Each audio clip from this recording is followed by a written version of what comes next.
Hi, this is Kevin Trainer. Welcome to my lecture on Chapter 4 of the Kathy Schwalbe book, An Introduction to Project Management, 7th edition.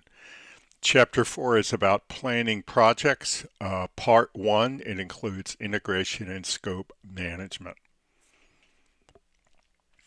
Okay, so the slides begin with learning objectives that I'll leave you to read for yourself. Um, And now we come to a slide in which I'm supposed to sell you on the importance of planning before we start a project. And I think it's important, so I'll do that, okay? So we've all heard the saying, well, many of us have heard the saying, if you fail to plan, you plan to fail, okay? So most knowledgeable people who undertake substantial work know that you need to plan before you do. And this is true of traditional projects, and it's true with agile projects as well. You know, the agile approach to project planning is not no planning, it's just enough planning. Um, and then there's the famous quote, if you don't know where you're going, any road will take you there. It's actually worse than that because if you don't know where you're going, you don't know what road to take. Uh, it's a mess.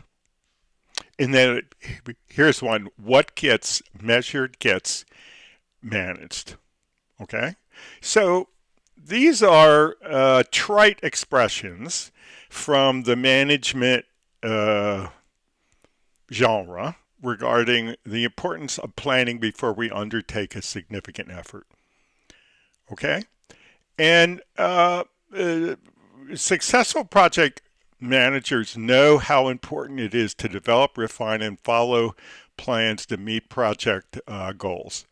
I would say that traditional project managers know, believe it's going to take a lot of planning. Agile project managers think it's going to take more lightweight of planning, but the successful ones all know it's going to take some amount of planning up front. Um, and then we share this idea that people are more likely to perform well if they know what they are supposed to do and when. And this is important. There are managers who think that people are workers, right? And you give them work and they work on it. And so if you only tell them what to do right before they're supposed to do it, that's fine because they only needed to know then.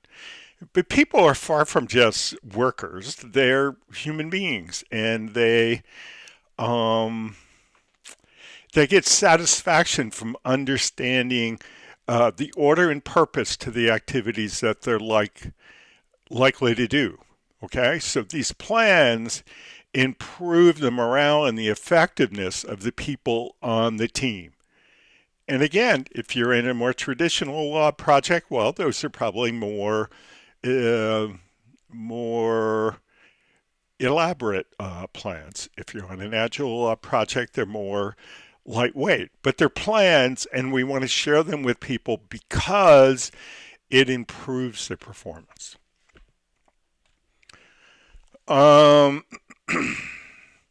so project planning is only important as a guide to project execution. Okay, we don't want to plan projects for projects' sake. So when we're working on project plans, we always want to be asking ourselves, how are we going to act on that when we're doing the project? And if we don't have a good answer for that, it might be possible that this is some part of planning that doesn't apply to our project. Okay. Um, there is, I think, a bias against planning. Okay. Even by senior management. Senior management may give you a project and they may say that they want you to follow some kind of uh, established approach, okay? But as soon as they give it to you, they're likely to get nervous that time is going by and the thing's not done. So uh, one would think, the sort of uninitiated would think that whoever gave you the project would be wise and they would be saying, well, little grasshopper, take time to plan your project. But not all senior managers are that wise or that patient. And so you'll often find them on the list of people who are trying to hurry you past the planning phase. Okay, so it does take some resistance to not get hurried along too fast. Um, what went wrong here? Um, this is a story that I'm going to shorten by saying this is a story about a project manager who had a plan about how they were going to meet with the team leaders on the team. And uh, once we started the project, that project manager got distracted and never really met with all the team leaders. And so um, the team leaders, um, how are they going to be expected to follow the plan when they know that the project manager is not even following the plan with respect to them? Um, one kind of quote you hear often from people in the military is no war plans survive contact with the enemy, which is to say, as soon as you engage in the battle, the plans are stale. Okay, the enemy rarely does exactly what we predicted that they would do. So if you look back at the plan, we don't have a section for that. Okay, and we're already um, having to improvise. Okay, well, this is true of projects as well, information projects especially. Um, so I, I think we need to keep that in mind. Okay, when we're thinking about how much planning we're going to do, we also ought to be thinking of things like how much do we know? How much are we going to find out as we're going along? And whether we're doing more traditional or whether you're doing agile, we want to dial in to the right amount of planning for our circumstances. Okay, because um, there's no way to know the future completely. And we are going to have to improvise to some extent no matter which approach we take. Okay? But we need to at least keep with the spirit of the plans and show the stakeholders, including the people on the project team, that we believe in following our plan. Excuse me, that's the alarm that says I have to start to record. And I'm already recording. Sorry about that. Okay, so here on slide 6, we've got the planning processes and outputs for project integration and scope management. Okay, so this is the beginning of this chapter is more about the traditional approach to project management, and it follows the PMI body of knowledge pretty closely. Okay, so these things that we're looking here are from the PMI body of knowledge. So we're saying that two of the knowledge areas, project integration management and project scope management, are involved in planning. Okay, so just to refresh your memory, let's take a segue back to the slides from chapter 1, where we were talking about the scheme that PMI has had for a number of years to describe all the things you have to be able to know and do in order to manage a project well. So the things that you do are these process groups. initiating, planning, executing, monitoring, and controlling, and closing. Okay, so right now we're talking about planning, right? And then we also talk about there being knowledge areas. Okay, integration is the knowledge area to bring everything together in the project.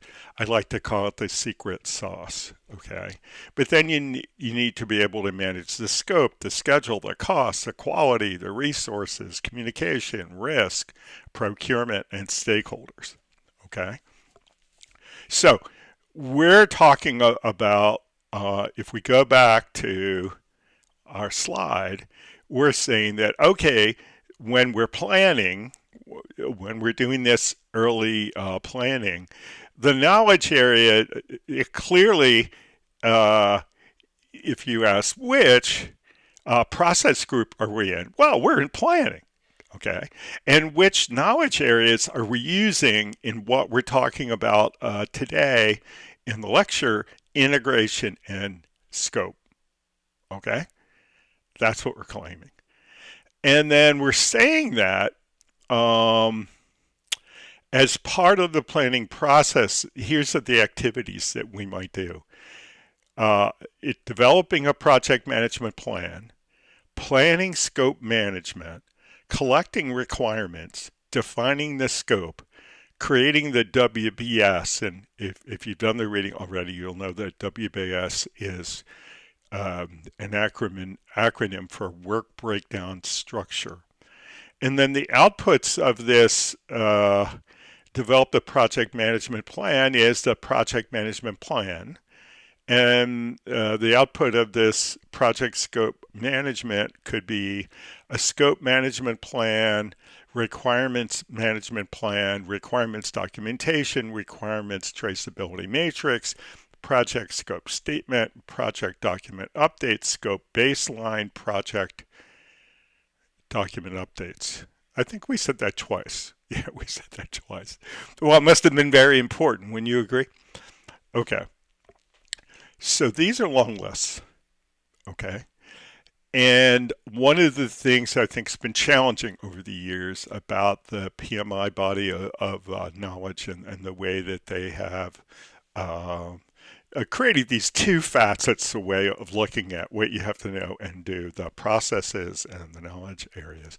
And then they have all these processes to do and the outputs from them, is that there are so many of them. Okay. And the fact is that on a very large project, okay, think sending people to Mars. I think you might do every one of these, okay? And on a very small project, you would do just key parts, okay? So if you look at this list and say, oh my, I'm never going to ever do that, well, you probably are not somebody who's thinking that you're going to be the project manager of the mission to Mars. Okay. So maybe you won't ever deal with the list quite this long. Okay. So don't let this be putting you off. Okay. Okay. By project integration management, we mean coordinating all the project management knowledge areas throughout a project's lifespan. Okay. The secret sauce. Uh, the main planning output is a project management plan. So let's look at the project management plan. Project management plan is a document used to integrate and coordinate all planning documents and to help guide a project's execution, monitoring and control, and closure. Plans created in the knowledge areas are subsidiary parts of the overall project management plan and provide more detailed information about the knowledge area. Project management plans facilitate communications among stakeholders and provide a baseline for progress measurement and project control. A baseline is a starting point of measurement or observation that is documented so it can be used for future comparison. We're going to refer to that later.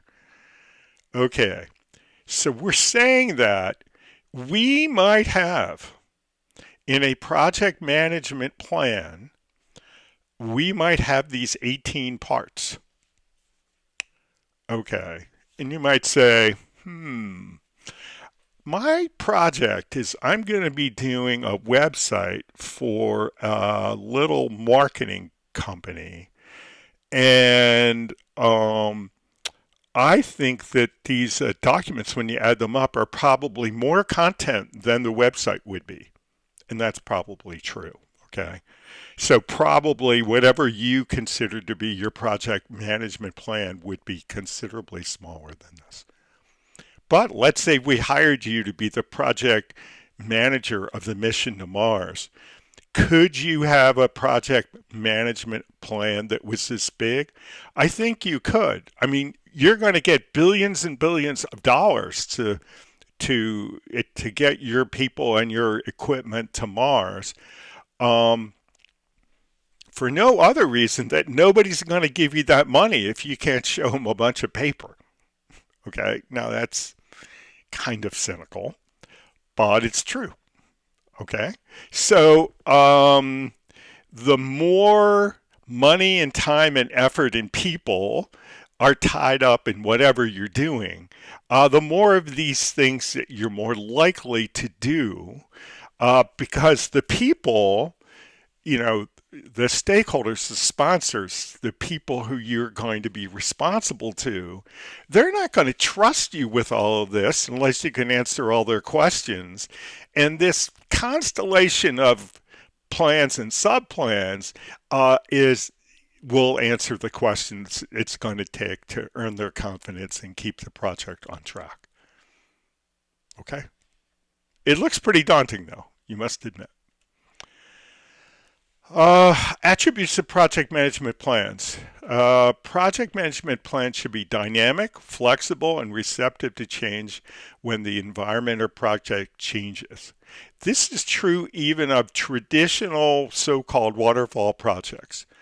Just as projects are unique, so are project plans. Here's where they weigh in and agree with what I said a little bit earlier.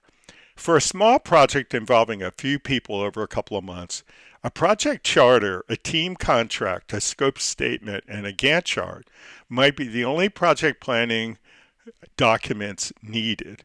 There would be not be the need for a separate project management plan. Okay, so that if we're doing just a few parts of that, we probably don't even have an overarching document. Because when you look back, um, this might be, if you looked at all this might be more than one binder full of data, you know?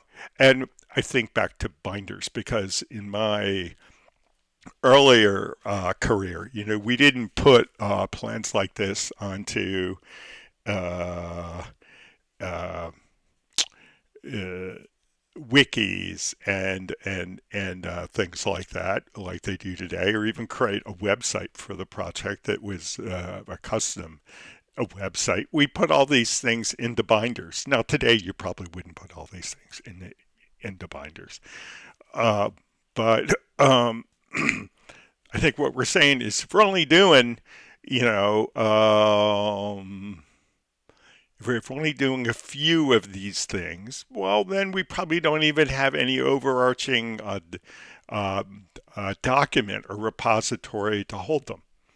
Okay, we probably have some electronic documents, and we keep track of their version number and date, and we email them around to each other. Okay.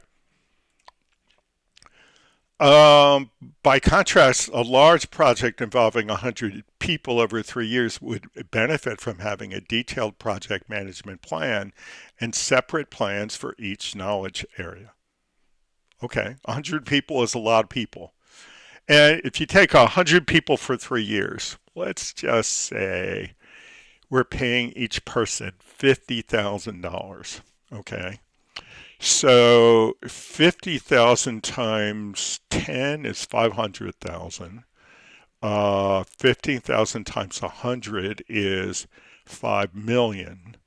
Okay, so we're talking about just the payroll cost, not even benefits and all that kind of stuff of $15 million, somewhere between 15 and $30 million. Okay, now is somebody going to give you between 15 and 30 million dollars with just, you know, the things that we set up here? They're probably not. Okay. Do we need everything back here? No, maybe not everything. Okay. So you can look at this like kind of ways. Like, what will you need to know when you're doing the project? Because we said plans, guide, execution. Okay. But then the other thing is that how much do you have to show people before they'll give you um, before they'll give you the resources and the time and the attention and tell you to just get started. Okay. And the more they're giving you, okay, the more of this they're going to want to see. That's just the reality. Okay. Now, hopefully, the things that they want to see are things that you can use during execution. I can't promise you that they are, but I hope they are. It's important to tailor all planning documentation to fit the needs of specific projects. Okay, and this is a problem that I think the PMI approach to project management has had for a long time. It scared a lot of people off by showing uh, lists like this. It's like, holy cow, I'll never learn all that. I could never create all that. I wouldn't want to navigate all of that. Okay. So I think what you need to do is you need to think about this tailoring. Okay. Common elements in project management plans: an introduction overview of the project organization, like how are you going to organize the people? Management and technical processes, including a project lifecycle description and development approach as applicable. The work to be performed, so it should include some expression of the scope. Schedule information, so it should include the schedule. Budget information, it should include the budget. References to other planning documents. So here is a a sample project management plan. Okay, and I'm not going to read through it, but um, it when you read through it, it describes how we're going to run the project. Now, you ought to think about this. Okay, in a lot of organizations, okay, this kind of information about how we organize our project and the processes that we follow is pretty standard. Like if we're doing a series of IT projects, okay, either in-house or we do them for clients, okay, we have a way that we do things, okay. So you might look at this and go, oh boy, this is a lot to come up with, okay. But how probable is it that you might find this in your last project management plan because you're trying to do this project like you've done the last one and the five before that, okay? So being able to articulate these things is important, but you should rarely be creating these things from scratch. Project scope management. Okay, big deal here. Okay, project scope management involves defining and controlling what work is or is not included in the project. The main planning tasks include planning scope management, collecting requirements, defining scope, and creating the WBS.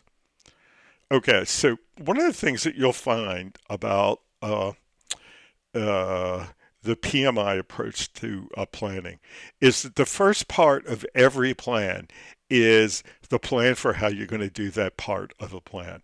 So this is the part of the plan that has to deal with project scope. And now the first one is planning scope management. Okay. Again, if you're part of an organization that does a series of these, you pretty much manage the scope the same way every time. Okay. you probably, if you wanted to, uh, if you wanted to memorialize that in a document, well, you probably have one that does that already. Okay. The idea is not coming up with new expressions of what we're going to do. The idea is having an expression of how we're going to do it. So these things could be copied from project to project. We need to collect the requirements, we need to define the scope, and we need to create a work breakdown structure.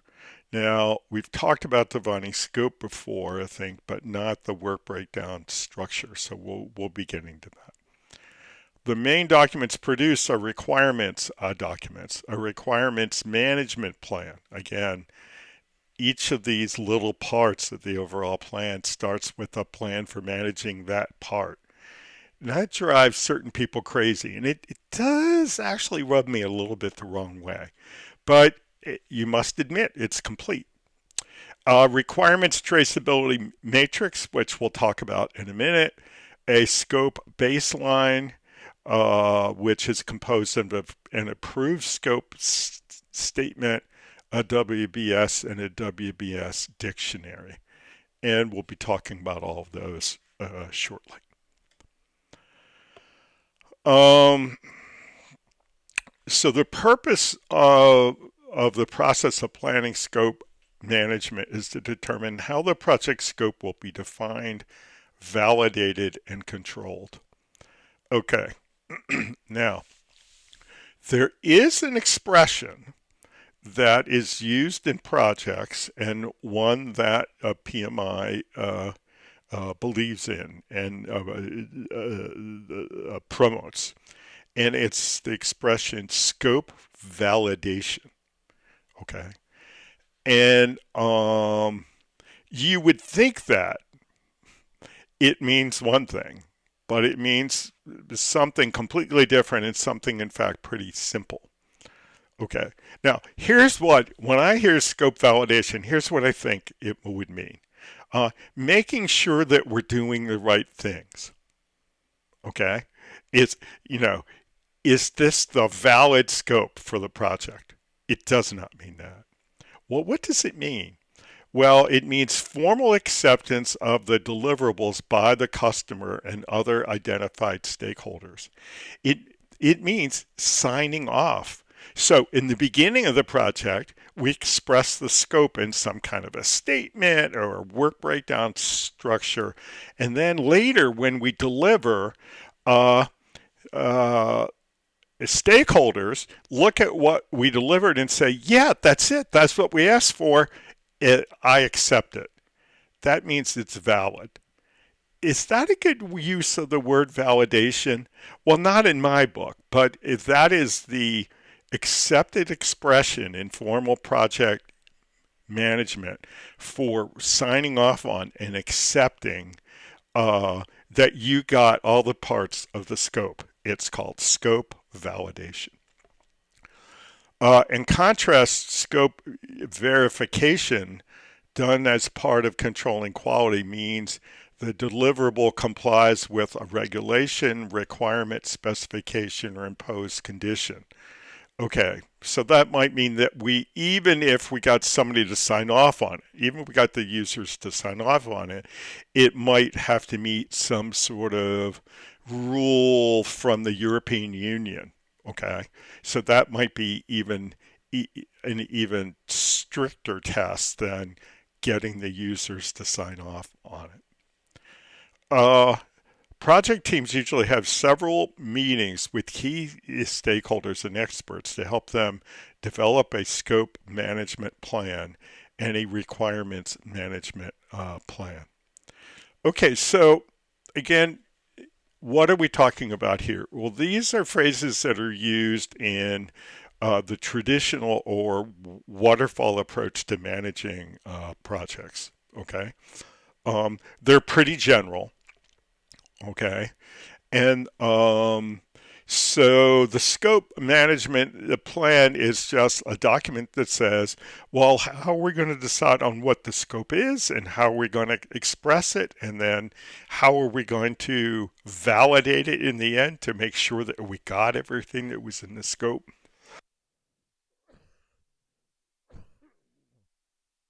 Okay. Now, for an organization that does these kind of projects all the time, there's a way that you do it, right? So again, a scope management plan for our project today might be very similar to the one that we did last year, right? So again, it wouldn't be our job to create new pros. It would be our job to make sure that people understood what we were doing. We could probably do that with old pros if we work for an organization that has like standard operating procedures.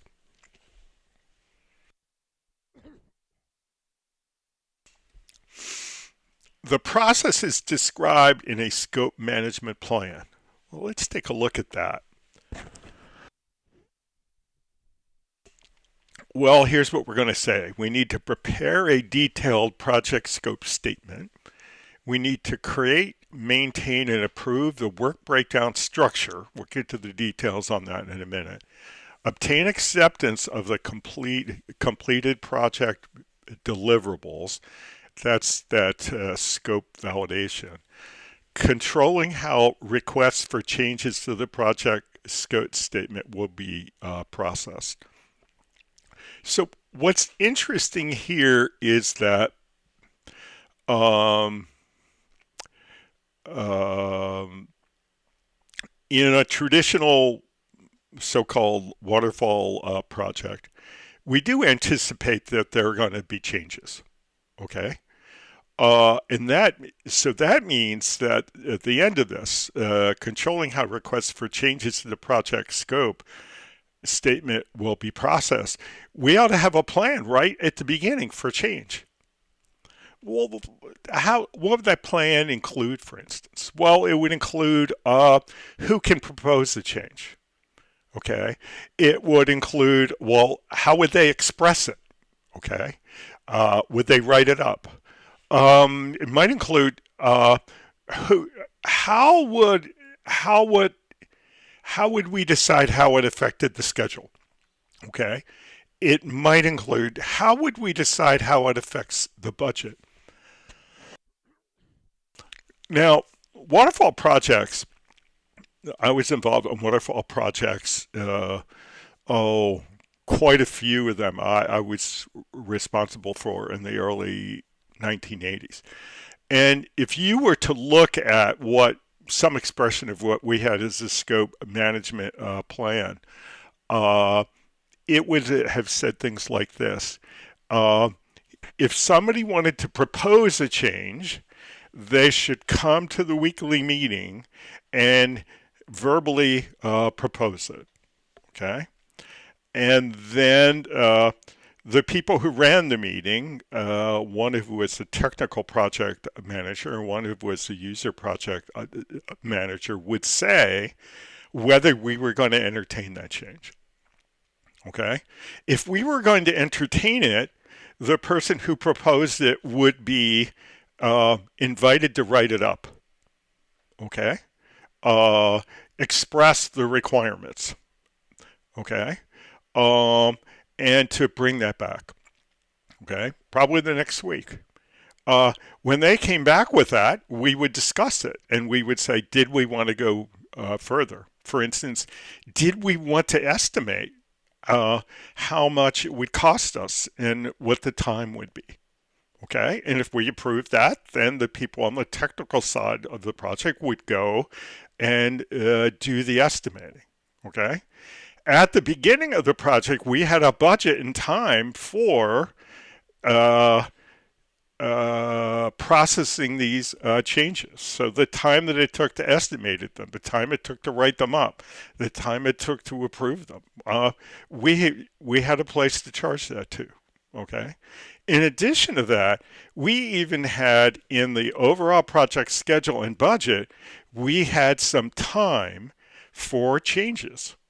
Okay. And so if we decided to go ahead with the change, it wouldn't automatically make the project more expensive and later. It would use up what was some of what was left of our schedule allowance for changes and our budget allowance for changes. So those are the kind of things that might go into a plan. Okay, not only um, um, not only how we're going to decide what's in the scope up front, but also in a pretty detailed way, what's the mechanism for changes that we expect to come along. If you read the Agile Project Management for Dummies, which we do in our class, the way they characterize the waterfall attitude towards change, in some ways, I think that they're right. They'll say, well, it's kind of treated like a contract negotiation, okay? But they grossly overestimate the resistance to change. I mean, these big waterfall projects have a mechanism that's anticipating change. Okay, and they may have a schedule allowance for change, they may have a budget allowance for change, and they just don't make it willy-nilly. If you want change, you have to come and speak up and convince people that it's a beneficial thing to do. Okay, so that's all part of a scope management plan. Collecting requirements. So the seventh edition of the PMBOK guide, that's the most recent one, just a couple of years old. It defines a requirement as a condition or capability that's necessary to be present in a product, service, or result to satisfy a business need. Okay. So that's general. Okay.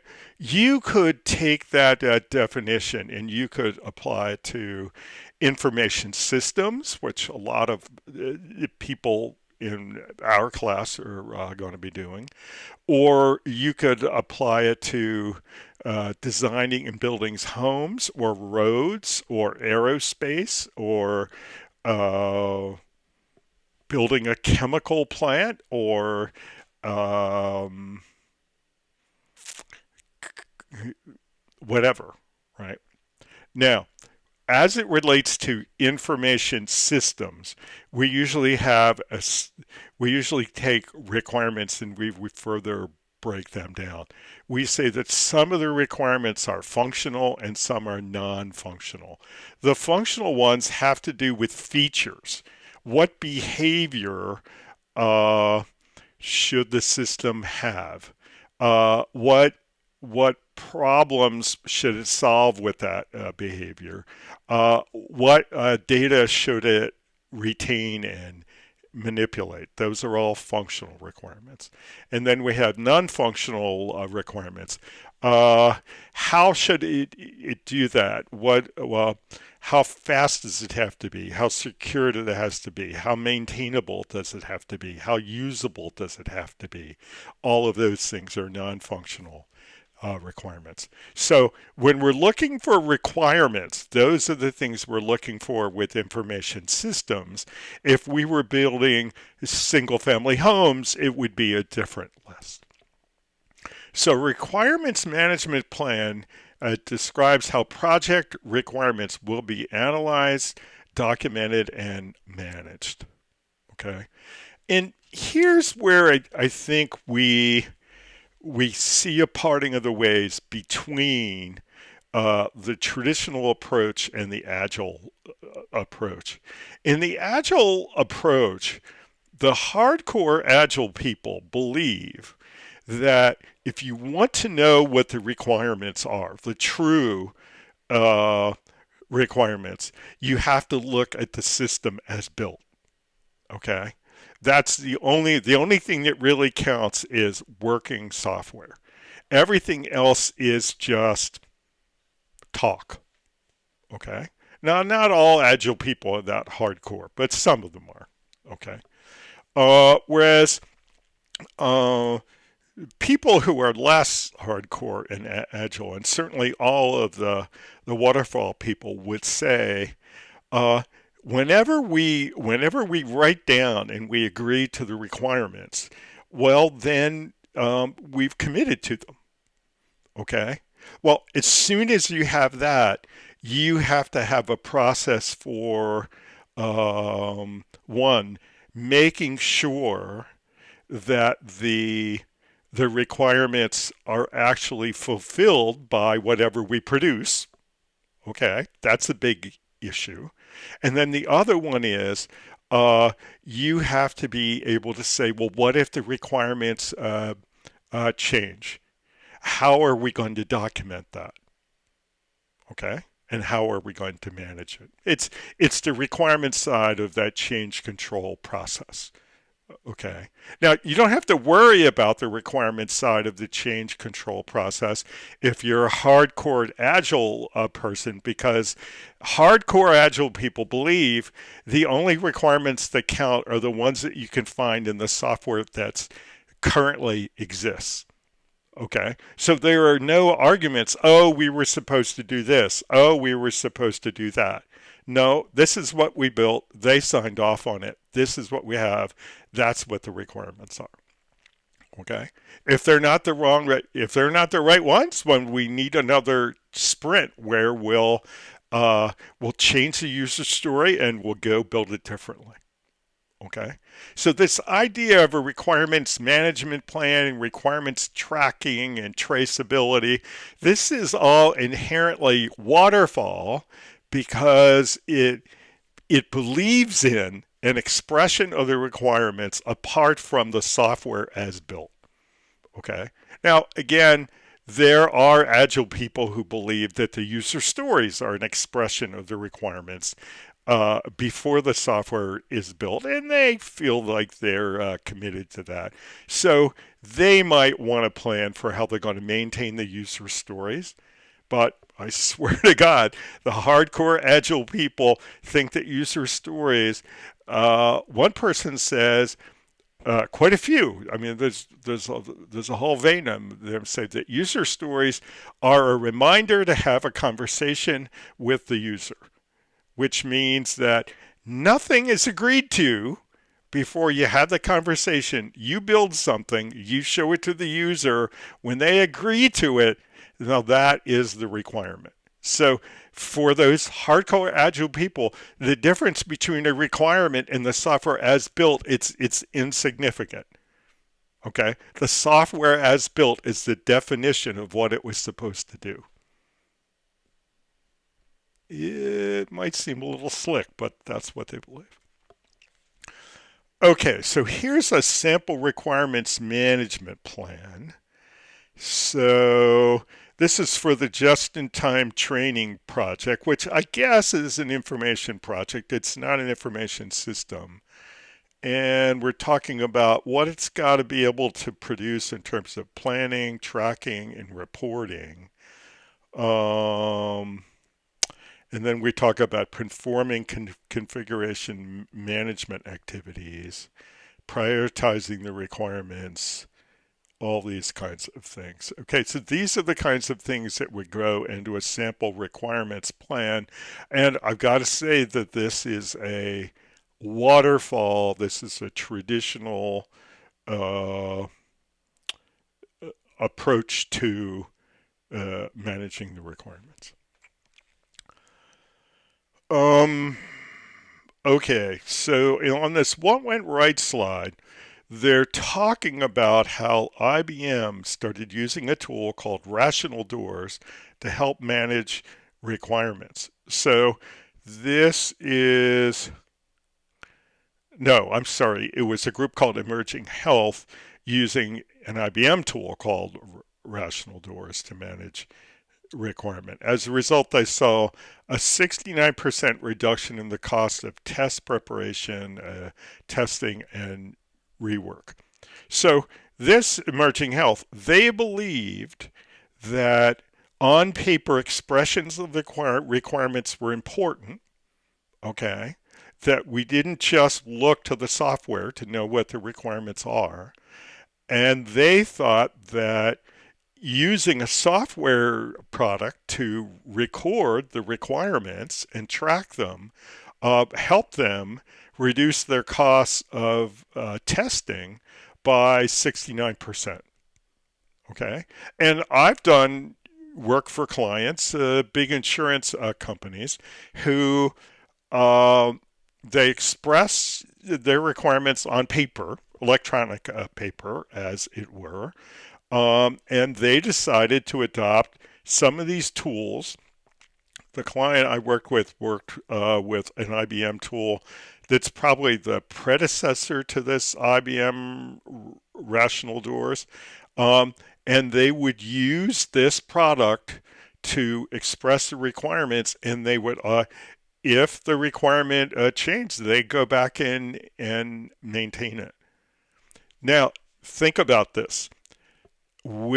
They're maintaining while they're building the system, they're maintaining a paper expression of the requirements. Okay, they have a whole system to do that, and implicit in this is most of these large organizations like insurance companies and banks, people who have their whole operations tied up in these information systems, they expect to maintain two copies. Okay, so it's possible in those organizations to have a disagreement between the requirements, which they're documenting and even using rational doors to do it, okay, and the system as built. It's a valid question.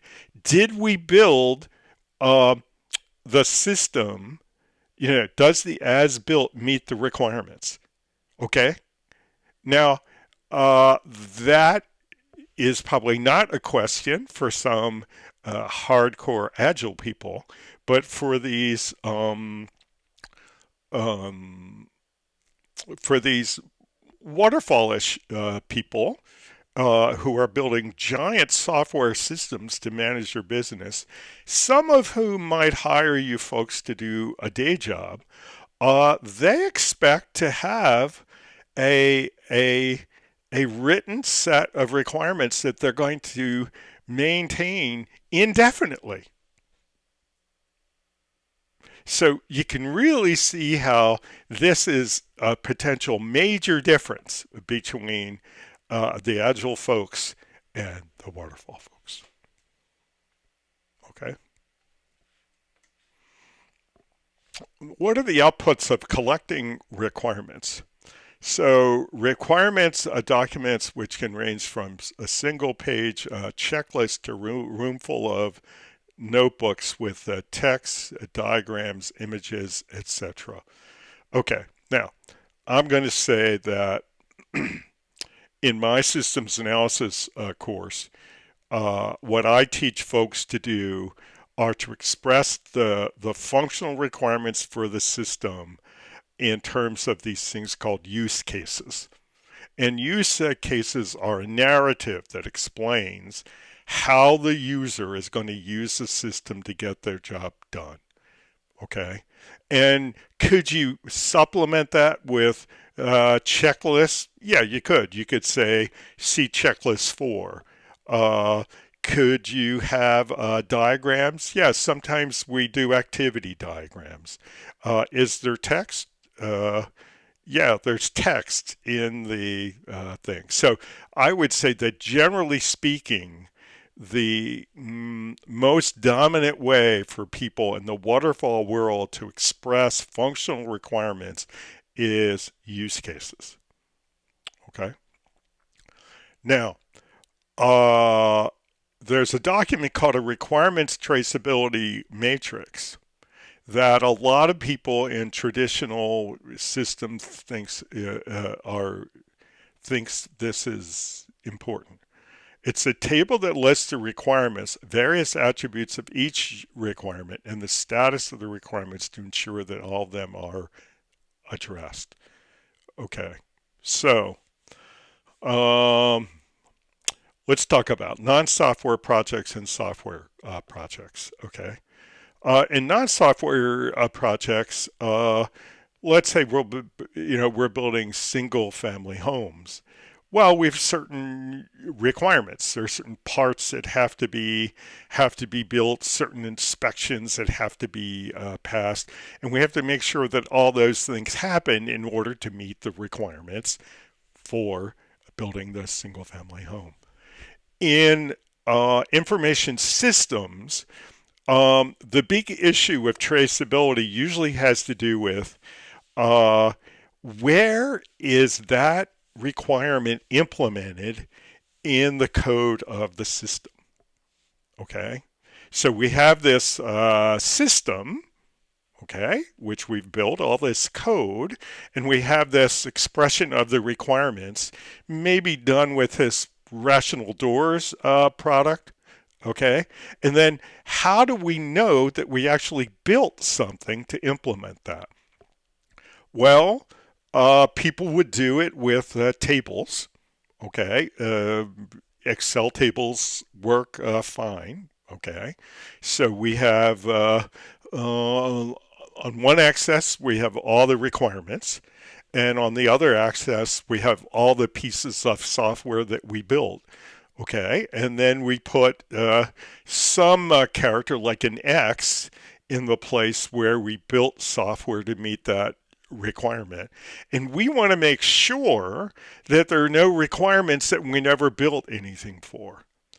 Okay, and products like rational doors, which are requirements document and traceability tools, allow you to do that. So on one hand, you tell it about all the software you built and how it relates to the requirements.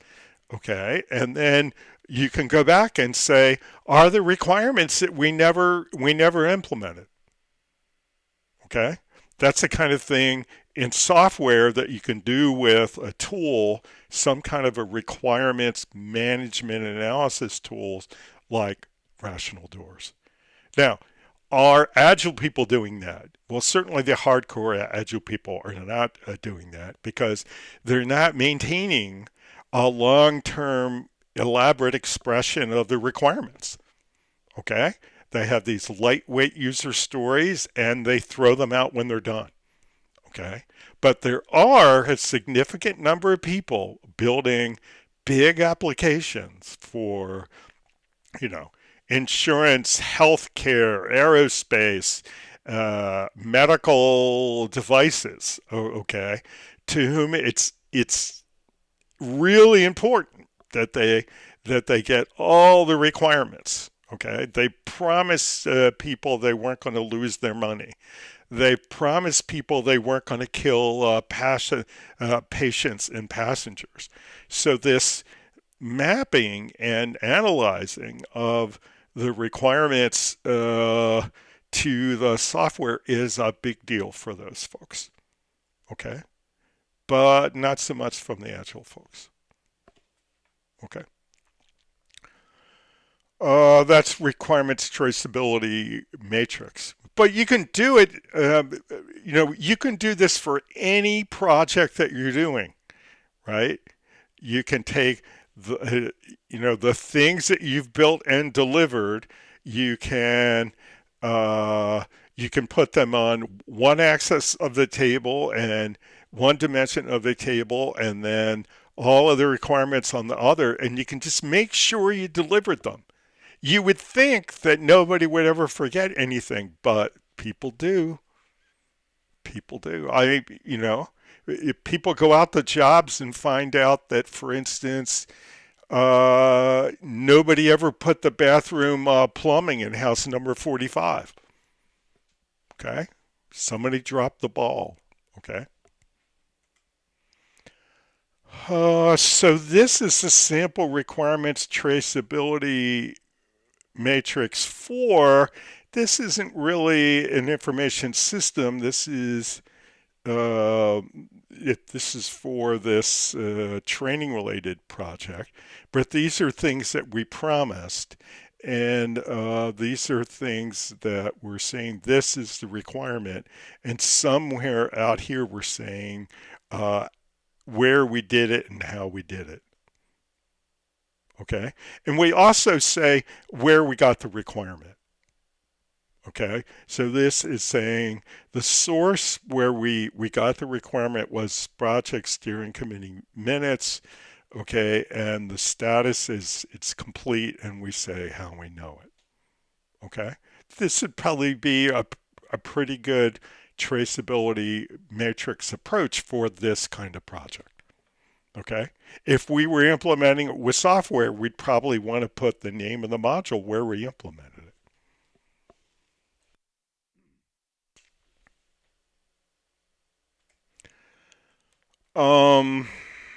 Defining scope.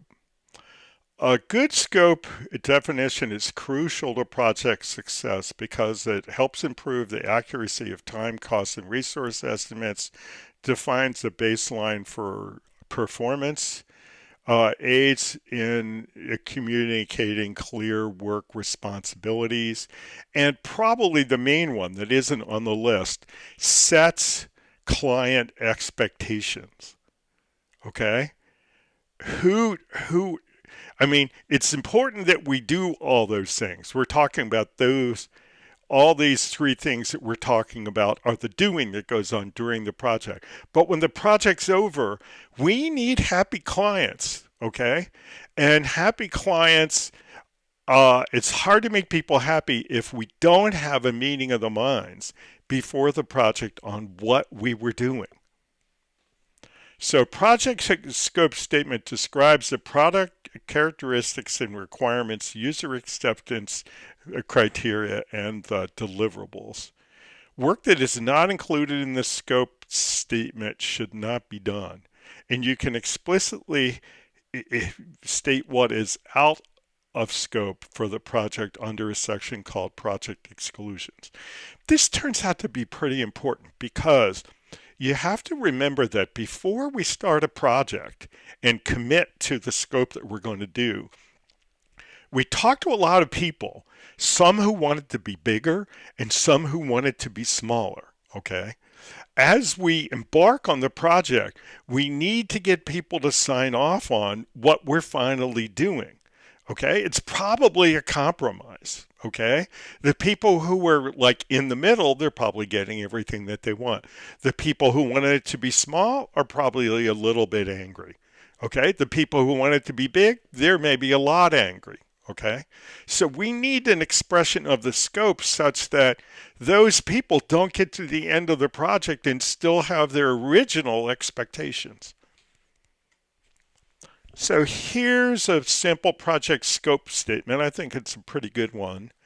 It's for this just-in-time training project again. Product characteristics and requirements. I'll leave you to read them. I think this is a pretty good example. You kind of have to tailor it to whatever kind of project it is. Product user acceptance criteria. How are we going to know that we met the scope? Okay. The courses produced as part of this project will be considered successful if they are all available within 1 year and the average course evaluations of each course is at least 3 on a 5-point scale. Okay, now you could argue whether that's the way to decide whether we succeeded or not, but we've expressed it well. And then projects exclusions, we've got two things that probably were talked about, okay, that were decided against. Make sure that they're out. And then continued deliverables, okay? Project management related deliverables, okay? All of the documents. And then product related deliverables. So we've got supplier management training. We've got a bunch of things like that, okay? Um, keeps scope information current. Again, scope information current is a waterfall idea in a way, because when we're talking about agile projects, all right, what's the scope of the project? Well, we'll talk about that in a couple minutes, but uh, the most the tangible expression of agile scope are these user stories, okay? And user stories are all listed on the product backlog, okay? So, yeah, anytime anybody wants to come up with a story that the product owner wants to think that we'll add this to the backlog, well, then we'll write it up and add it to the backlog, okay? Is the backlog really the scope? Well, it's the biggest it's the biggest set of things that could become the scope. Because to really become in the scope, the agile team is going to have to choose things from the backlog to do for each of the sprints. So only the things that get chosen for the sprints will actually be done and become the scope of the project. Okay, so that um, the the current state of the scope emerges as we commit to parts as we go from sprint to sprint to sprint. But at least in theory, in a waterfall project, we always have this kind of agreed to understanding of what's out and what's in. Okay, so if we're thinking that something is not going to fit, we have this idea that we'll probably ahead of time say that we need to amend the scope to reduce the scope so that we're going to be able to get enough things by some kind of target date. So this keeping scope information current, it applies to Agile, but not in the same way it applies to Waterfall. So the project team should update the project scope statement as new information becomes available. We would have, say, versions of it, and we would publish them. Okay. A good up-to-date scope statement helps prevent scope creep. Why? Because it everybody has a current expression of what the scope is. Okay. And there's no ambiguity. And if we want to argue over it, then we've got something to argue over. I I think the claim here is that lack of clarity leads to some people getting larger expectations. And so we need to manage expectations all the way through. And that means we probably need a pretty up to date expression of the current agreed to scope as we go along. Do we have to do it every week? Well, maybe not every week, but every quarter? Certainly every quarter.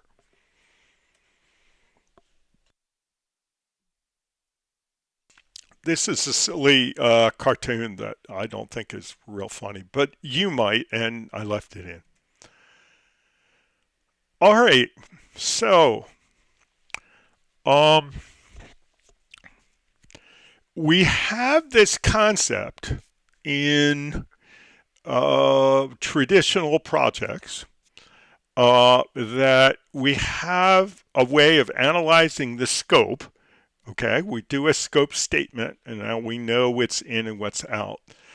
And we want to really understand it so that when we're scheduling the work and we're trying to come up with cost estimates, we understand what we're talking about.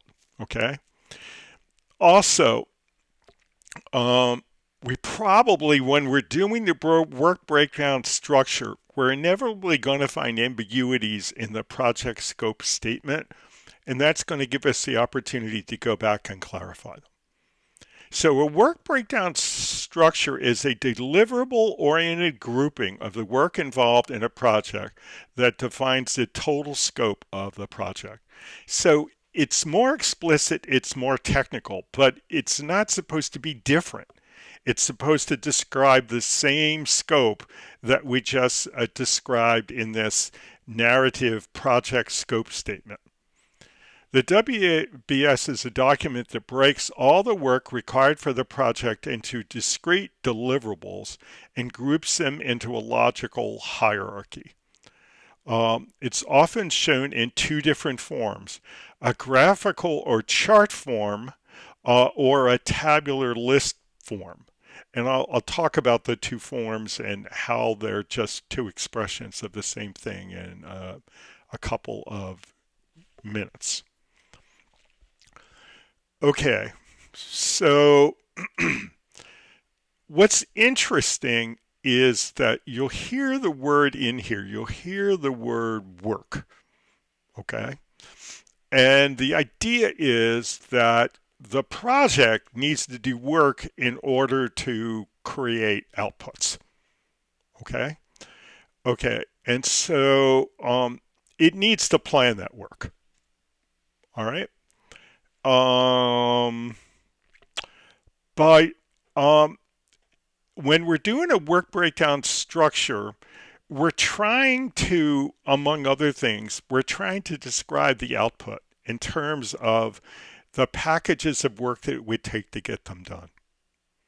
So work package is a deliverable, see, it's an output at the lowest level of the WBS, where it can be appropriately assigned to and managed by a single accountable person. Each work package should be defined in enough detail to estimate what it would cost and how long it would take to create. Okay, so we should be able to understand what that work package is. Each work package is part of a control account. This is project management accounting techno terms. A management control point for a performance measurement where scope, budget, and schedule are integrated and compared to the earned value. Earned value management we're going to talk about when we get to chapter 8. Why is a good work breakdown structure important? It's a foundation document in project management because it provides the basis for planning and managing project schedules, costs, resources, and changes. The WBS contains 100% of the deliverables, often called work. Not 95%, not 102%, not 100. I'm sorry, but 100%. Often it depicted in a graphical format similar to an organization chart, a hierarchy chart. It can also be shown in a tabular form as an indented list of elements. Okay, let's go to the middle point here. It represents everything. All right. Now, here's the real value of a WBS. You take a WBS and you review it with the stakeholders. And if it's properly deliverable oriented, the parts have to do with parts of the project that they expect to get and consume and use. So they go, oh yeah, we wanted that part. All right, we wanted that part. We wanted that part. And then they'll go, how about the such and such a part? And the standard answer is if you don't see it, you're not getting it. Right? And they go, oh, well, that means we're not going to get the such and such a part. You could say, no, I know we talked about that, but we never committed to it. And that's why you don't see it here. It's not within the scope. And then they say, well, that might have to be added. So you could say, okay, let's get down on the list of outstanding issues. Let's talk to the appropriate people and see if it's going to be in or out. But for right now, it's out. Okay. There's a similar thing in Agile when it comes to user stories. The backlog of user stories is kind of like the WBS in a way, except that you can have user stories on the backlog that maybe nobody thinks we're ever going to get to. Whereas the stuff on the WBS, implicitly, everybody thinks we're going to get to. And again, when you're going through the backlog with stakeholders and you go through all the stuff and they go, well, where's the user story for such and such? The standard answer is if you don't see it here, you're not getting it. Okay? This is an exhaustive list. And they go, oh, wow. Right? So the beauty of the WBS in the Agile thing. I mean the backlog on the Agile side, and the WBS is this. It's comprehensive. If you don't see it, we're not doing it. We're not going to give it to you. Now, that really helps. Now, one thing that's good about WBS is it's hierarchical and to break things down. It helps people remember what they need. Okay. So here we go. One example that they give in the textbook is, what if we were going to create a WBS for a project that delivered a birthday cake? Okay. And this is the classic hierarchy chart expression of a WBS. So we have on level one, we've got one box. And this is a hierarchy chart like an organization structure. So if this were a corporation, this would be the CEO or somebody like that, right? And then the next level would be the senior vice presidents who were in charge of each of the functional groups or something like that. It's the same kind of thing.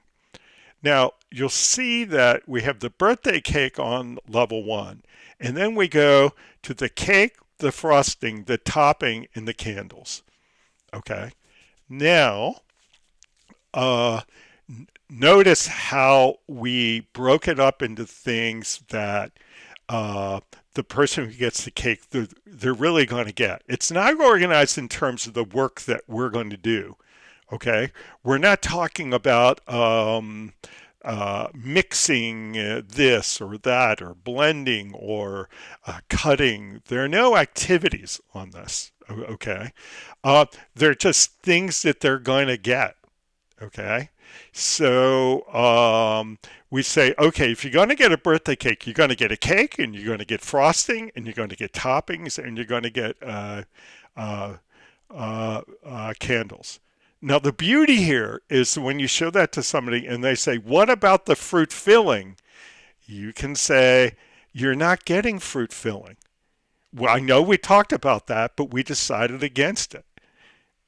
All right. Now, either they need it or they don't. We have to decide, should fruit filling come into scope, in which case it goes back into the scope statement. It comes in here. It probably would go somewhere. I don't know. You can put it wherever you want it, right? Okay. So again, if you don't see it, you're not getting it. And then, and then you look. Okay. On level two, we have those kind of level two deliverables, and then in level three, we have all the stuff that we have to make or buy or get in order to make the cake. So we need flour and eggs and oil and baking powder and cocoa. Okay. Some people will show the tasks that have to be done in order to combine these. Okay. Now, the PMI folks believe that the best WBSs are they're kind of deliverable based. Okay, and that when you start to add tasks, that's when you start to create a schedule. Okay, so they would not have tasks where we're combining flour and eggs and oil and baking powder and cocoa. That when they added that, they would be creating a schedule. That would be the next thing that they would do. Okay. Now here's one for building a house. Okay, and they say foundations, external construction, internal construction, roof, services, yard and access. Okay. Um, Again, you're going through this with a client and they say, now where's the swimming pool? And you go, the swimming pool isn't in here because you're not getting a swimming pool. Now you're starting to see the beauty of this. Okay. Now, there's always a bit of tension when you're creating these between uh, the things that you're creating, the things you're creating them from, and the work that it takes to convert them. And so here's what they've done. They've created this services, which is services a real thing we're delivering? Well, implicitly are, because it's in all these other parts, right? But, um, well, yeah, I guess we would say this is a grouping, right? Yeah, yeah. So the services are plumbing and electrical. So instead of having them on the top level, they've grouped them into services. Okay, I can see this, right? Now, here's one that's a single family home. If you put these things into a project management tracking system like Microsoft Project, um, you can just have it draw the hierarchy chart. Okay, so this is the house showing the 10 main deliverables. Okay, and this is what it looks like when it's expressed as a hierarchy diagram. Okay, now I think the next thing is going to show it as, oh, well, you can also, is this it? No. Yeah, this is a hierarchy diagram. It doesn't show this, but you could, for instance, uh, click on a couple things in Microsoft Project, and you would see this as it would look like an Excel spreadsheet in a lot of ways, in which you had a list of deliverables, and you would know how they related to each other by how indented they were and what was under what. We'll see that in a minute. Okay, so in these project planning tools, um, you can put the WBS in, and you can ask it to show it to you as a hierarchy chart, or you can ask it to show it to you as a indented list. So here's a WBS for a kiosk project, and they've kind of shown both versions. The top of it is this hierarchy chart, and then the bottom of it here is, this is what it would look like if you ask the tool to show this as an indented list.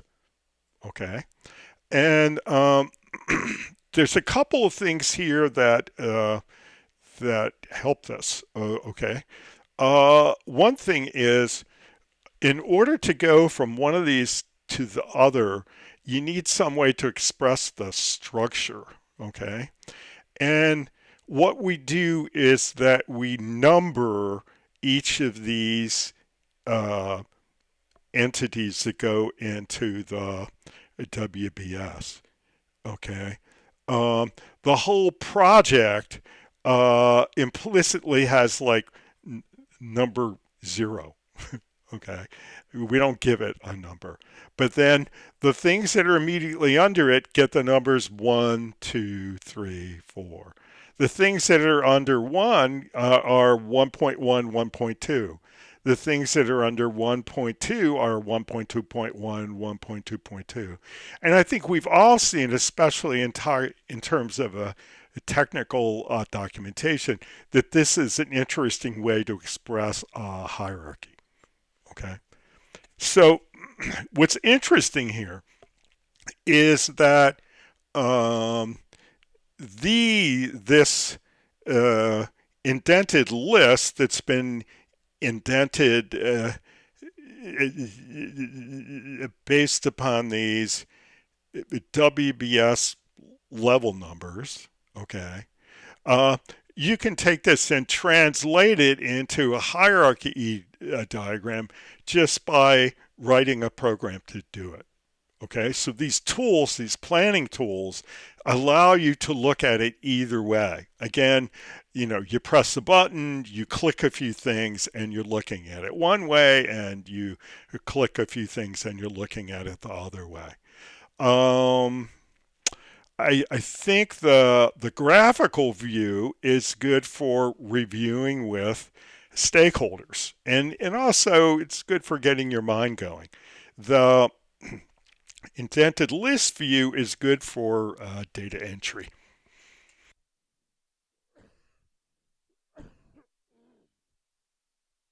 So you could do this with uh, Microsoft Project. They may have done this with uh, Microsoft Project. Microsoft Project is a kind of a middle level planning tool for projects. I mean, there are a lot more simple, less expensive ones with less functionality, and there are some grand ones that have more functionality and are a lot more expensive. It's kind of a middle of the road entry. Best practices. So if you look closely at the WBS examples shown, you'll notice that there are no verbs, as verbs represent action. And a WBS is not about action, but rather about deliverables. As the definition of a WBS has fluctuated over the decades, sometimes you may still come across a definition that shows activities on the WBS. But the cool kids are not doing that. Okay, the cool kids are only adding the activities when they're developing a schedule. That would be a next step. However, it's incorrect to show activities on the WBS according to PMI. And PMI is a pretty reliable barometer of what the standard of professional practice is today. So try to consistently use deliverables on your WBS. Activities should be shown on the schedule and not on the WBS itself. I tried to hint at that because I knew this was coming. Several project management software packages use the WBS to create the activities, which also causes some confusion. So, like Microsoft Project is a scheduling tool primarily. And so it's kind of like offering you, do you want to put activities in now? And they may even call them tasks and activities. Okay. So that could color your judgment. But in terms of the best thinking about what a WBS now, these are all deliverables. These are things you can give to somebody. So uh, it's a home, or it's a piece of a home, or it's a software product, or it's a part of a software product. It's not a task to be done to create the home or create the software product. There was a time when there was ambiguity and people would include the tests in there, but that time left us maybe 10 years ago.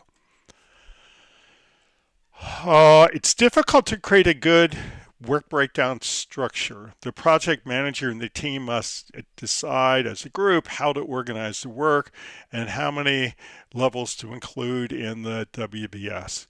Again, when you think about this, though, how to organize the work, that almost begs the question, are we planning activities? No. Okay, we don't mean how to organize the activities. We mean how to enumerate the pieces. Okay, it's often better to focus on getting the top levels of the WBS done well to avoid being distracted by too much detail. Yeah, because what are the top level pieces? What are you going to give them? What have they asked for? Sometimes you get talking, you start thinking about how you're going to do it, and you forget to enumerate the things that you're going to give them. Many people confuse tasks on a WBS with specifications or think it must reflect a sequential list of steps. No, we've debunked that. You should focus on what work needs to be delivered. Again, work. See, work sounds like something you're going to schedule to me. What things are you going to deliver, not when or exactly how it will be done. Now, Having said that, then now we're going to show you a diagram that I think screws that over. Okay. This is a WBS showing workflow or chronological order. Okay. So here's what some teams do, and it's not wrong, okay, but it can get you into trouble. Okay. If we go back a couple of slides, all right, are we talking about the process of creating these things? You know, we're looking at the kiosk. We need a location, the patient kiosk, the staff training. No, we're not talking about creating these things. It's what we're going to create, right? The single family house. Okay. Maybe those are a little bit in the order in which they're going to be done. Maybe that's a little bit like the one we just saw. But this thing, the house, the foundations, external construction, internal construction, these are just the things that we're going to deliver, right? Okay. Um, so when you look at this patient kiosk here, and it's chronologically oriented in terms of some kind of waterfall phases, right? It's very important that right under these that we break out into the deliverables, okay? If you've broken style by talking about the activities, okay, well, fine, that's okay. Maybe this is going to make it a more useful document while you're executing. But then right after this, list all the pieces that are going to be dealt with under user requirements and technical requirements and system design. So what is interesting is that each of these would probably have a, a structure that looks like uh, looks like that, I guess. It looks like the part of the kiosk or whatever. I'm just going to say that this chronological approach can very quickly get you listing activities and get you away from enumerating the stuff you're going to deliver. A WBS dictionary. A WBS dictionary is a document that describes the deliverables on the WBS in more detail. The format can vary based upon project needs. It may also include who owns a work package, estimated cost and schedule information, contract information if outsourced, specific quality requirements, technical and performance requirements, etc. Okay. I must confess that I've used a WBS reasonably often. Okay. I've never used a WBS dictionary. Now, I've had some pretty big projects, but the projects we were doing were software development projects for organizations we'd worked for before. And the terms that we put into the WBS were pretty well understood by both the contractor, my company, and the client. Okay. And there was no need to further define them. You know, the words that we used were terms of art that we understood. Okay. Now, if we were doing something newer and we didn't have a common vocabulary, I'd say that maybe we'd want to do this. Also, if we were doing the mission to Mars, I think somebody would make us do this. Okay. So, um, I can't say that I'm a big user of the WBS dictionary because, quite honestly, I've never used it myself. But people do use it, and I think the kind of indicators would be a new kind of project where not everybody might be talking about the same thing, so we need to nail down what we're talking about, or a gigantic project in which we just want to cross every T and dot every I because you know we're spending a major fraction of the gross national product to get a mission to Mars.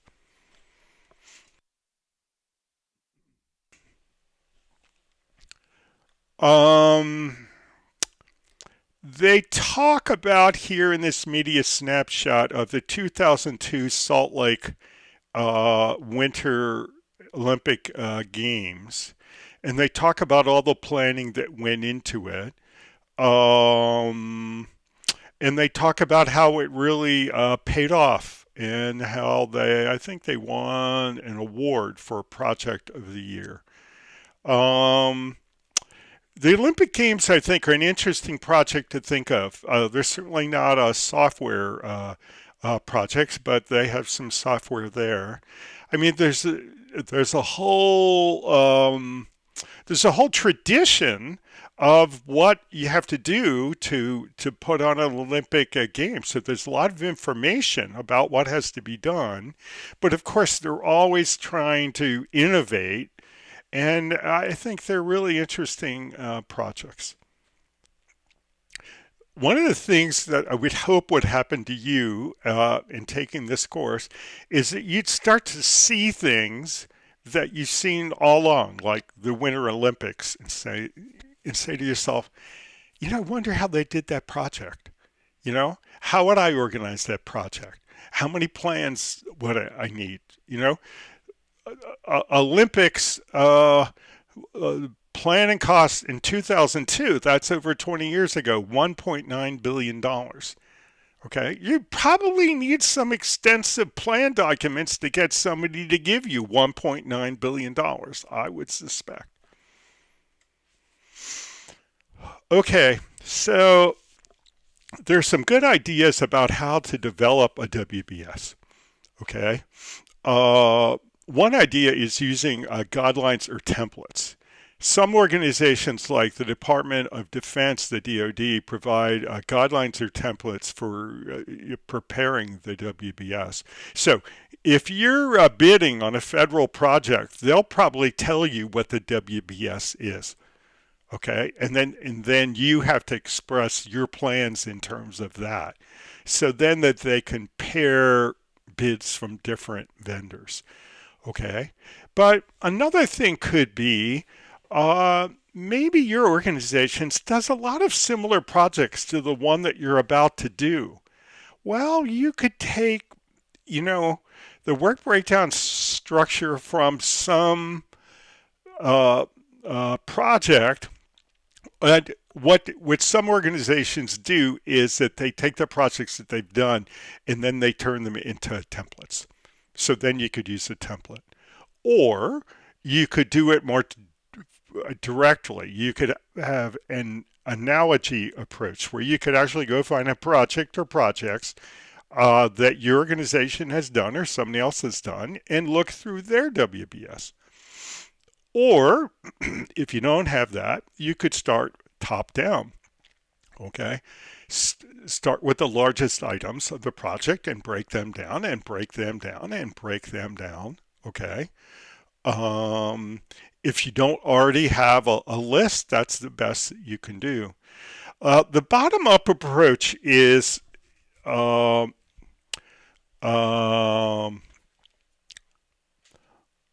is popular with project teams because uh, they see work and then they think about how they're going to do it. So then they say, well, we would do it like this, and then they roll that up. The problem is in taking a bottom up approach is if you have a hammer, everything looks like a nail. Okay, so when you ask the project team to work on the WPS and they have a specific point of view, you'll never get another point of view because they're just really baking in their point of view. You're more likely to get kind of innovative thinking from the top down. Or you could do the mind mapping approach. Mind mapping is a technique that uses branches rating out from a core idea structure uh, of thoughts and ideas. So let's look at a mind map. So you can, again, what's at the top? Well, one high level um, deliverable, patient kiosk, right? And then what you can do is you can pull things off of it that you get to decide what the relationship is between the levels in a mind map. But you say location, marketing, staff training, patient kiosk.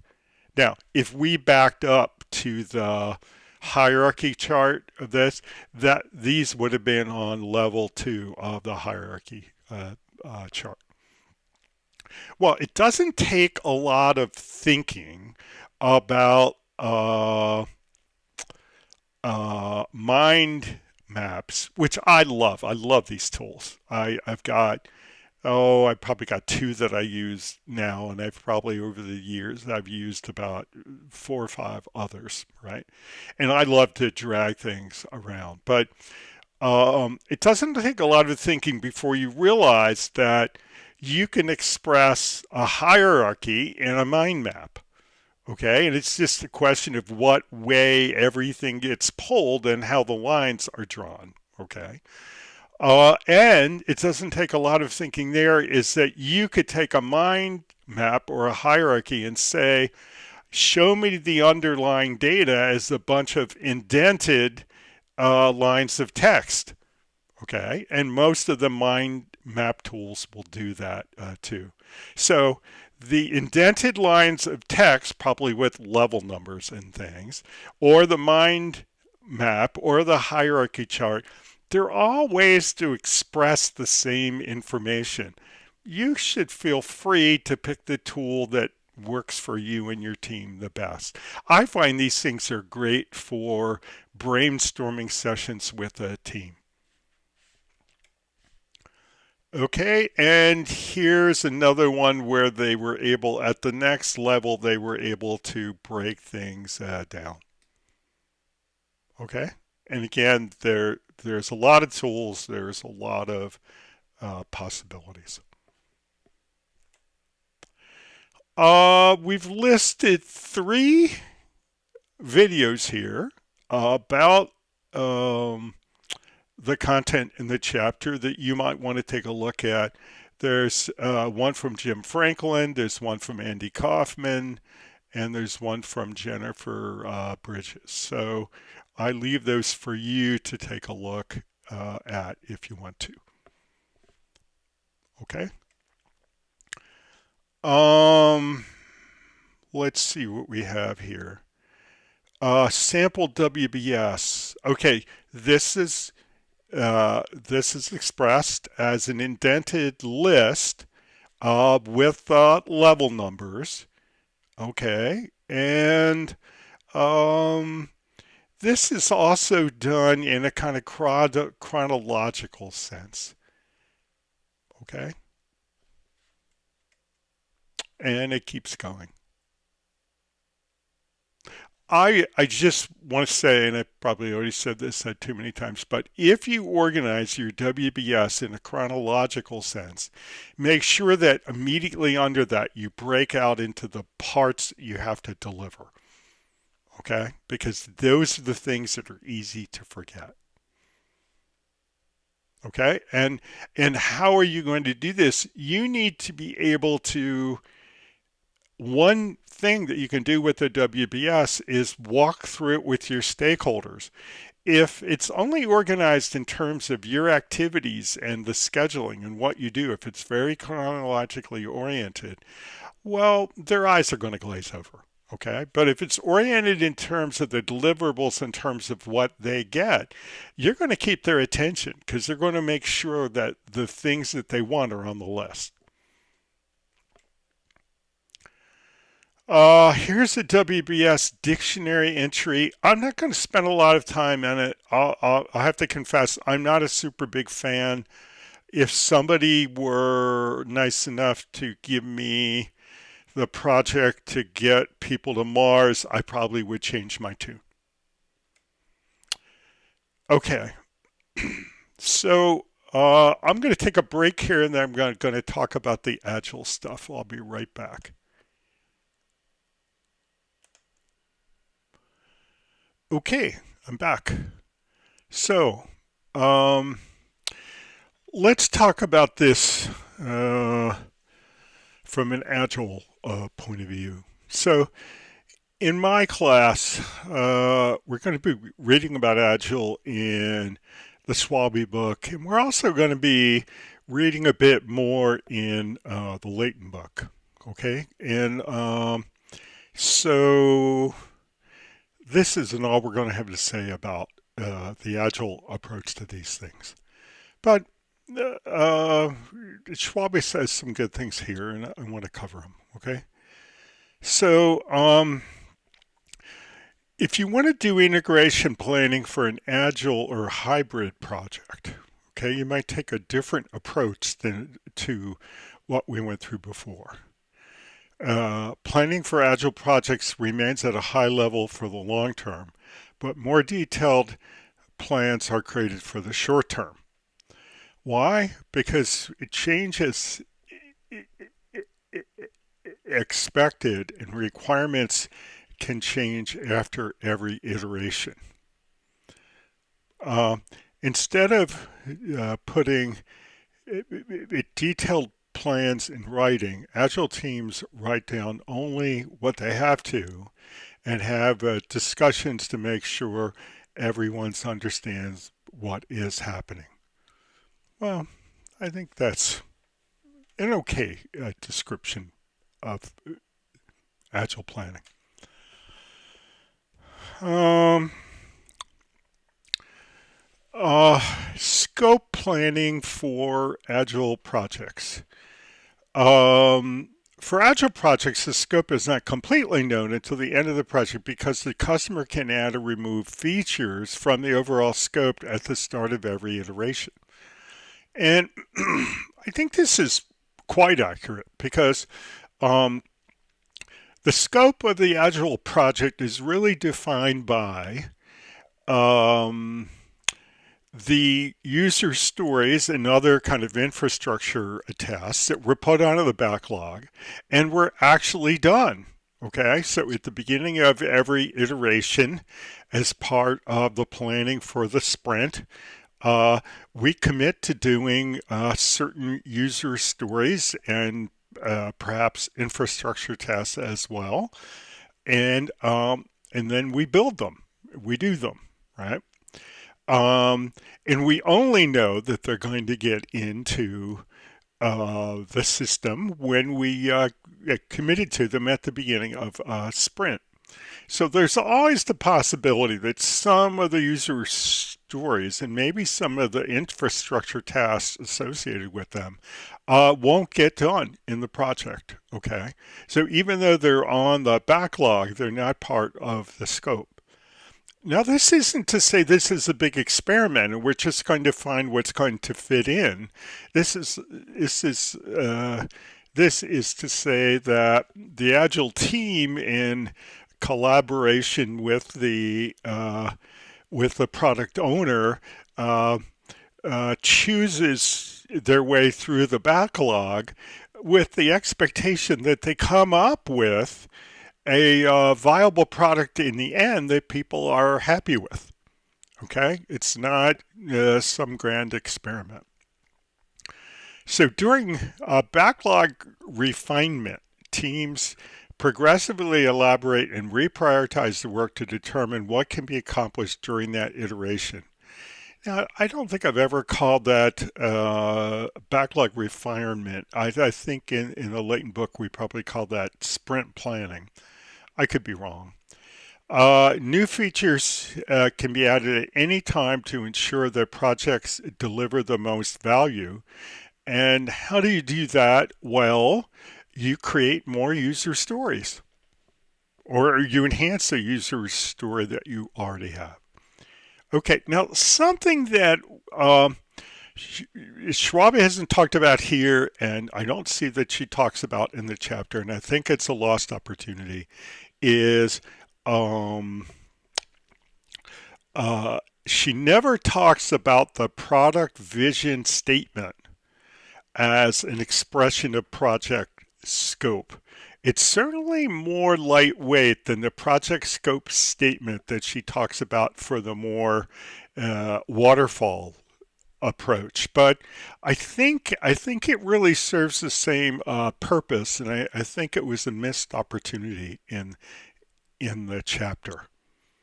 Okay, so I think that the project scope statement in Waterfall is sort of an analog to the product vision statement in Agile, and the WBS in Waterfall is sort of an analog to the backlog in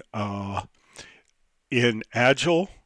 Okay, and I think that living out the product vision statement was an oversight. Themes, initiatives, epics, and story cards. So, if your project is small enough, okay, you can document, you can enumerate all of the features that you need with just user stories. Okay, so let's say you had 5 user stories. Would you need some like other entities to collect up the user stories? No, 5 individual user stories would be fine. What if you had 10? Well, you might still be fine. But what if you had 20 or 30 or 40 or 50? Um, it's very hard for you to explain what the system does if you don't have something to collect up user stories. And that's what themes, initiatives, and epics do. Okay, they are collectors of user stories. Okay, so you can understand them as a whole. Okay, so themes are large focus areas that span the organization, so from system to system. Initiatives are collections of epics that drive toward a common goal. So they're not only collections of stories, they're collections of epics. And epics are large bodies of work that can be broken down into a number of smaller tasks called stories. So user stories can be collected into epics if it's helpful. Okay, you don't have to have epics. Okay, but if you have a lot of user stories and they're kind of wandering around on their own and not explaining themselves well, you collect them into epics. And these initiatives and themes are more cross system collections of epics or user stories. Stories, also called user stories, are short requirements or requests written from the perspective of an end user.